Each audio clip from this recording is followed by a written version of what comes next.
రాజకీయాల్లో ఒక ఇన్స్పిరేషన్గా ఉండడానికి కోసం విలువలతో కూడిన రాజకీయాలు చేయాలనే ఉద్దేశంతో పవన్ కళ్యాణ్ గారు జనసేన పార్టీని స్థాపించినప్పటి నుంచి దేశ రాజకీయాల్లో ఒక మార్పు తీసుకురావాలి, సామాన్యుడికి ఒక చక్కటి వేదిక అందించి తద్వారా మన భవిష్యత్తులో ఒక అద్భుతమైన నాయకత్వాన్ని తీసుకురావాలనే తపనతోటి జనసేన పార్టీని స్థాపించారు. డాక్టర్ బాబాసాహెబ్ అంబేద్కర్ నాయకత్వంలో రూపొందించిన మన రాజ్యాంగాన్ని బేస్ చేసుకుని ప్రతి అడుగులోనూ ఏ కార్యక్రమం చేసినా ప్రజలకి అంతిమంగా ఉపయోగపడే విధంగా మనం చేయాలనే తపనతోటి జనసేన పార్టీలో మేము అందరం కూడా పనిచేస్తాం. క్షేత్రస్థాయిలో మేము నిర్వహించిన అనేక పోరాటాలు, ప్రజల పక్షాన్ని నిలబడి మేము గలమెప్పిన సందర్భాలు ఎప్పుడు కూడా 10 మందికి ఉపయోగపడే విధంగా, భవిష్యత్తులో ఎవరైనా చూసి ఈ విధంగా చేయాలనే ఒక ఆలోచన రావాలనే భావనతో చేసిన కార్యక్రమాలు. అసలు దేశంలో ఎక్కడైనా కులాల్ని కలపాలనే ఒక విధానం ఒక పార్టీకి కూడా ఉందా చెప్పండి. అటువంటి ఆలోచన కేవలం జనసేన పార్టీకి, పవన్ కళ్యాణ్ గారికే ఉండేది. మేము సందర్భాన్ని బట్టో మా అవసరాలను బట్టో మేము రాజకీయాలు చేయం. జనసేన పార్టీ ఎప్పుడు కూడా ఒక కమిట్మెంట్ తోటి మేము వేసే ప్రతి అడుగు మన యువత కోసం, మన భవిష్యత్తు కోసం, మన మహిళల కోసం, మన బిడ్డల కోసం, మన రాష్ట్రం కోసం అనే ఆలోచనతోటి మేము నడుస్తూ ఉంటాం. పాలిటిక్స్ ఆఫ్ కన్వీనియన్స్ ఎప్పుడు చేయదు జనసేన పార్టీ. చాలా కన్వీనియంట్గా ఏ విధంగా ఈరోజు మన రాష్ట్ర రాజకీయాల్లో వైఎస్ఆర్సీపీ పార్టీ ప్రవర్తిస్తుందో, వాళ్ళ నాయకుడు జగన్మోహన్ రెడ్డి గారు అవలంబిస్తున్న తీరును చూస్తే మనందరం కూడా ఒక్కసారి తిరిగి గతంలో ఏ విధంగా వీళ్ళు ప్రజల్ని మభ్యపెట్టారు, ఏ విధంగా ఒక అరాచక పాలన తీసుకొచ్చారనే దానిపైన గుర్తు పెట్టుకోవాల్సిన సందర్భం అనుక్షణం ఉందని నేను ఈ సందర్భంగా రాష్ట్ర ప్రజలకు గుర్తు చేస్తున్నాను. మర్చిపోకూడదు. అసలు ఎన్ని కుట్రలు చేశారు, సమాజంలో చీలిక తీసుకురావాలని ప్రభుత్వంలో ఉండి ఒక బాధ్యత కలిగిన వ్యక్తి ముఖ్యమంత్రిగా వ్యవహరిస్తూ అమలాపురంలో కులాల మధ్య చిచ్చు పెట్టిన సందర్భం ఎలా మర్చిపోతాం చెప్పండి. సహచార మంత్రివర్యులు ఆ రోజున విశ్వరూప్ గారి పైన, ఇంటిపైన దాడి జరిగితే ఎవరు ఆదుకున్నారు చెప్పండి ఆ కుటుంబాన్ని? కులాల మధ్యన ఒక ఘర్షణ వాతావరణం ఏర్పడుతోంది పచ్చటి కోనసీమ లాంటి ప్రాంతంలో అని భావించి పవన్ కళ్యాణ్ గారు హుటాహుటిన ధైర్యంగా వచ్చి నిలబడిన నాయకుడు ఆ రోజున ఆయన ఒక్కరే.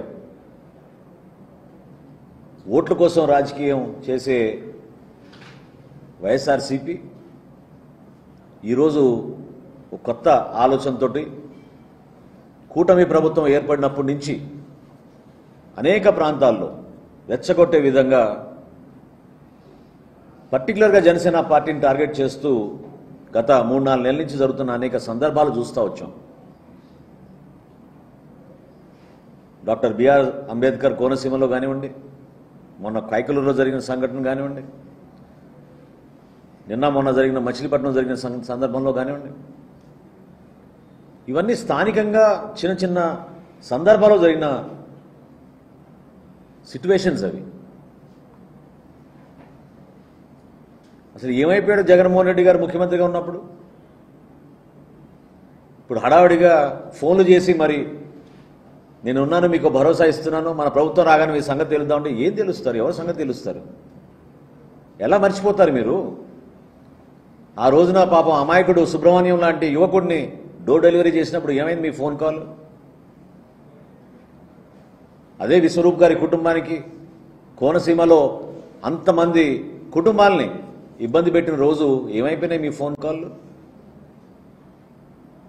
డాక్టర్ సుధాకర్ గారిని విశాఖపట్నంలో మీరు గురి చేసిన ఇబ్బందికరమైన పరిస్థితుల్ని మర్చిపోయి ఆ రోజు ఏమైపోయింది మీ ఫోన్ కాల్? ఈరోజే గుర్తుకొచ్చిందా మీకు ఫోన్ వాడడం? ఆవేశాలపైన కుళ్ళు రాజకీయాలు, ఓట్ల రాజకీయాల కోసం చేస్తున్న వీళ్ళ కుట్రల్ని ప్రజలు గమనించాలి, ఆలోచించాలి. ఎందుకంటే ఆ సమయం మనం అధిగమించి వచ్చాం. ప్రజలు కోరుకుంది అభివృద్ధి, ప్రజలు కోరుకునేది మనకి మంచి భవిష్యత్తు ఉండాలని.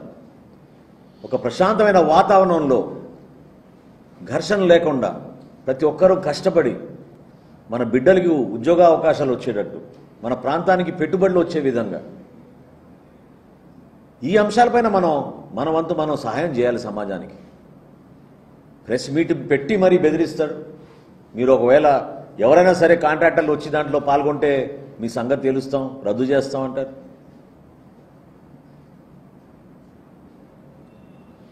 రైతుల కోసం అందిస్తున్న సహాయం చూసి ఓర్వలేక పర్యటనలు చేస్తారు. తెనాలికి వచ్చాడు. ఎవరైతే ఇక్కడ పక్కదారిన పోయిన యువతని దారిలో తీసుకొద్దామని గంజాయి నివారణలో భాగంగా మనం చర్యలు తీసుకుంటుంటే అది కూడా ఒక law and order situation create చేయాలనే ప్రయత్నం చేశారు. పిఠాపురంలో అదే విధంగా చేశారు. దేనికోసం ఇదంతా? ఇంత తొందరపాటు ఎందుకు? ప్రజలు ఎన్నుకున్నారు మమ్మల్ని 5 సంవత్సరాలు. బలంగా పరిపాలిస్తాం. లా అండ్ ఆర్డర్లు ఎక్కడ కాంప్రమైజ్ కావు. ఎందుకంటే మేము నిజాయితీగా రాజకీయాలు చేస్తాం కాబట్టి, చిత్తశుద్ధితో చేస్తాం కాబట్టి. అంతేగాని ఎక్కడ చిచ్చు పెడితే ఆ ప్రాంతంలో కుట్రలతోటి మనకి రేపటి రోజున సీట్లు పెరిగిపోతాయి, ఓట్లు వస్తాయి అనే దురాలోచనతో ఈరోజు వాళ్ళు చేస్తున్న ప్రచారాన్ని మనందరం కూడా జాగ్రత్తగా ఆలోచించి తిప్పికొట్టాల్సిన సందర్భం ఇది. ఎందుకంటే ఇటువంటి ప్రోపగాండా మనం ఎప్పుడు గతంలో చూడలేదు. గౌరవ ముఖ్యమంత్రి గారు చంద్రబాబు నాయుడు గారు, అదేవిధంగా గౌరవ ఉప ముఖ్యమంత్రి గారు పవన్ కళ్యాణ్ గారు మొదటి రోజు నుంచి చెప్తున్నారు, లా అండ్ ఆర్డర్ సమస్య సృష్టించడానికి కోసం వైఎస్ఆర్సీపీ పార్టీ ప్రతి ప్రాంతంలో ఏదో విధంగా రెచ్చగొడుతున్నారు, సోషల్ మీడియాని దుర్వినియోగం చేస్తున్నారు, కావాలని కొంతమందితో పోస్టులు పెట్టించి చిన్న చిన్న సంఘటనల గురించి, ఏదో ఫ్లెక్సీల్లో కొన్ని పొరపాట్లు, ఏదో యువకులు ఏదో ఒకరిపైన ఒకళ్ళు సరదాగానో లేకపోతే కావాలని రాజకీయ కక్షతోటో ఫ్లెక్సీలు చించుకుంటే దాన్ని కూడా దుమారం చేసి, లేదా క్షేత్రస్థాయిలో ప్రతి ప్రాంతంలో జరిగే పండుగ వాతావరణంలో ఊరేగింపుల విషయంలో సోషల్ మీడియాను ఉపయోగించి జనసేన పార్టీని, పవన్ కళ్యాణ్ గారిని టార్గెట్ చేస్తున్న విధానం ప్రతి ఒక్కరు కూడా ఆలోచించాలి. దీని వెనక చాలా స్పష్టంగా ఒక కుట్ర ఉంది. కుట్రపూరితమైన రాజకీయాలు చేస్తున్న వైఎస్ఆర్సీపీ నాయకులు ఆలోచించండి ఒకసారి.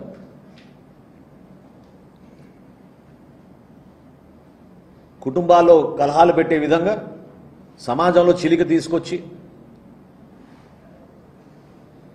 కావాలని ఆ ప్రాంతంలో అభివృద్ధి రాకుండా చేసే ఆలోచన ఒక్క జగన్మోహన్ రెడ్డి గారే చేయగలుగుతారు.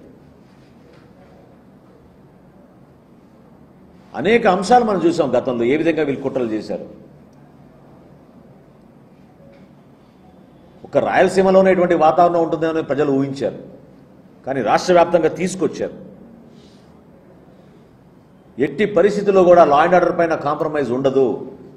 మా కూటమి ప్రభుత్వం చాలా బలంగా చట్టంలోనే మార్పు తీసుకురావాలి. సోషల్ మీడియాని ఏ విధంగా దుర్వినియోగం చేసి మన మహిళల్ని, మన కుటుంబ సభ్యుల్ని రాజకీయ కోణంతో కావాలని దుష్ప్రచారం చేసి ఇబ్బంది పెడుతున్నారో దాన్ని గమనించాలనే ఉద్దేశంతో మొన్న విశాఖపట్నంలో జనసేన లెజిస్లేచర్ పార్టీ తీర్మానం కూడా చేసింది.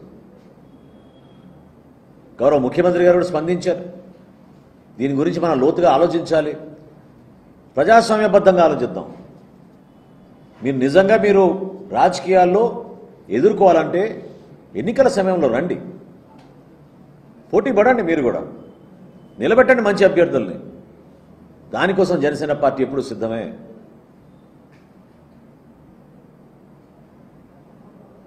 ఏనాడు కూడా మేము చేసే కార్యక్రమాలు కులాల వారీగానో మతాల వారీగానో ఓట్ల వారీగానో చూడలేదు. ప్రతి ఒక్కరిని కలుపుకుని పోవాలి. అన్ని ప్రాంతాలు అభివృద్ధి చెందాలి. మన రాష్ట్రానికి పెట్టుబడులు రావాలి, అద్భుతమైన అభివృద్ధి జరగాలనే తపనతో పనిచేసిన పార్టీ జనసేన పార్టీ. మాకే ఎజెండా ఏముంటుంది చెప్పండి? ఒకే ఎజెండా, ఆంధ్రప్రదేశ్ని భారతదేశంలో ఉన్నత స్థాయికి తీసుకెళ్ళాలి. దానికోసమే కదా కూటమి ఉండాలి, 3 పార్టీలు కలవాలి. Bharatiya Janata party, Telugu Desam party, Janasena party కలిసి పనిచేస్తేనే ఈ రాష్ట్రానికి మేలు జరుగుతుందని నమ్ముకుని ఆ రోజున అనేక సందర్భాల్లో పవన్ కళ్యాణ్ గారు 4 మెట్లు కింద దిగి పార్టీని మాత్రం కూటమిలో ఉండాలి, మనం కష్టపడి పనిచేద్దామని ఆలోచనతో ముందుకొచ్చాం. మా పార్టీ నాయకులు కార్యకర్తలు కూడా ఎక్కడ కూడా మా జన సైనికులు వీర మహిళలు స్వార్థంతో కూడిన రాజకీయాలు చేయరు. కష్టపడే మనస్తత్వం వాళ్ళది. ఒక అద్భుతమైన నాయకత్వం మాకు పవన్ కళ్యాణ్ గారిలో ఉంది. ఆ నాయకత్వాన్ని ప్రజల్లో తీసుకెళ్ళడానికి కోసం మేము కృషి చేస్తాం తప్ప సమాజంలో ఈ విధంగా చిచ్చులు పెట్టే విధంగా వీళ్ళు చేస్తున్న ప్రయత్నాన్ని ఖచ్చితంగా తిప్పికొట్టాలి. జాగ్రత్తగా ఉండాలి. మన జన సైనికుల్ని, వీర మహిళల్ని, మన నాయకుల్ని అందరిని కోరుతున్నాను పార్టీ అధ్యక్షులు పవన్ కళ్యాణ్ గారి తరఫున, ప్రతి అడుగు అనుక్షణం మీరు జాగ్రత్తగా ముందుకెళ్ళండి. ఖచ్చితంగా చట్టం ముందు నిలబెడదాం వీళ్ళని. ఎవరైతే పొరపాట్లు చేస్తున్నారో, ఎవరైతే చిచ్చులు పెడుతున్నారో, సమాజంలో కావాలని మన మధ్యన ఒక ఘర్షణ వాతావరణం సృష్టించడానికి ప్రయత్నం చేస్తున్నారో వారిపైన మనం బలంగా పెడదాం. ప్రభుత్వంలో మనం భాగస్వాములుగా ఉన్నాం. ఈ రోజున మన బాధ్యతతో వ్యవహరించాలి. ఆవేశాలకి గురి కాపాకండి. అర్థం చేసుకోండి మన సిద్ధాంతాలు ఏంటి, మన ప్రయాణం ఏంటి, ఎంత కష్టపడితే దూరం వచ్చామో మనం దాన్ని నిలబెట్టుకుందాం. పవన్ కళ్యాణ్ గారి నాయకత్వాన్ని ప్రజల్లో తీసుకెళ్ళాలి. దానికోసం మనందరం కూడా కృషి చేద్దాం. అంతేగాని వీళ్ళు చేసే కుట్రల్లో, వీళ్ళు ఆలోచించిన విధానాల్లో కావాలని మనని లాగి ఆవేశపూర్వకంగా ఇబ్బంది పెట్టాలని చూసిన సందర్భాన్ని దయచేసి మీరు చాలా జాగ్రత్తగా వ్యవహరించండి. ఒక ఘర్షణ వాతావరణం తీసుకురావడానికి వీళ్ళు మనందరినీ ఆ ఉచ్చులో లాగడానికి ప్రయత్నం చేస్తూ ఉంటారు. దాన్ని తిప్పికొట్టాల్సిన బాధ్యత మీది. ఎందుకు 5 సంవత్సరాల్లో జగన్మోహన్ రెడ్డి గారు ఏ కుటుంబానికి ఫోన్ చేయలేదు? ఇటువంటి కార్యక్రమాలు జరుగుతున్నప్పుడు, సమాజాన్ని వీళ్ళు విచ్ఛిన్నం చేస్తున్నప్పుడు ఆ రోజులు ఎందుకు గుర్తు రాలేదు? బాధిత కుటుంబాలు ఎందుకు పరామర్శించలేదు? ఎవరైనా సరే చట్టం ముందు ఒక్కరే సమానంగా చూస్తాం. ఈ సంఘటనలు మా దృష్టికి రాగానే మన పార్టీ అధ్యక్షులు పవన్ కళ్యాణ్ గారి ఆదేశాల మేరకు క్షేత్రస్థాయిలో పర్యటించి వాస్తవాలు తెలుసుకుని రిపోర్ట్ సబ్మిట్ చేయమని అక్కడ స్థానికంగా ఉన్న నాయకత్వాన్ని మనం పంపించాం. ఖచ్చితంగా మేము తీసుకోవాల్సిన యాక్షన్ మేము తీసుకుంటాం పార్టీ పరంగా. కానీ ఒక అలజడి సృష్టించి ఓట్ల కోసం దుర్మార్గంగా కష్టపడి పనిచేస్తున్న మన కుటుంబ ప్రభుత్వాన్ని అభివృద్ధి జరగనివ్వకుండా, పెట్టుబడులు రానివ్వకుండా, ఉద్యోగ అవకాశాలు చెడగొట్టే విధంగా వీళ్ళు చేస్తున్న కుట్రని దయచేసి ప్రజలందరూ కూడా గమనించాలి. ఇది చాలా అవసరం. రాష్ట్ర ప్రజలు ప్రత్యేకంగా మీరు మాకు అందించిన తీర్పు, అద్భుతమైన మెజారిటీలు ప్రతి నియోజకవర్గంలో ఏ విధంగా కసితోటి మీరు నిలబడ్డారో ఆ రోజులు మర్చిపోబాకండి. అందరం కలిసి పనిచేద్దాం. ఒకే ఆలోచనతో పనిచేద్దాం. భారతదేశంలో ఆంధ్రప్రదేశ్ ఉన్నత స్థాయికి తీసుకెళ్ళాలి. స్వర్ణ ఆంధ్రప్రదేశ్ నిజంగా మన కళ్ళ ముందే కనపడే విధంగా కష్టపడి పనిచేసుకుందాం. అంతే తప్ప ఈ విధంగా చిల్లర రాజకీయాలు, ఇటువంటి దురాలోచనలు, అటువంటి నాయకత్వాన్ని మాత్రం దయచేసి మీరు ప్రోత్సహించబాకండి.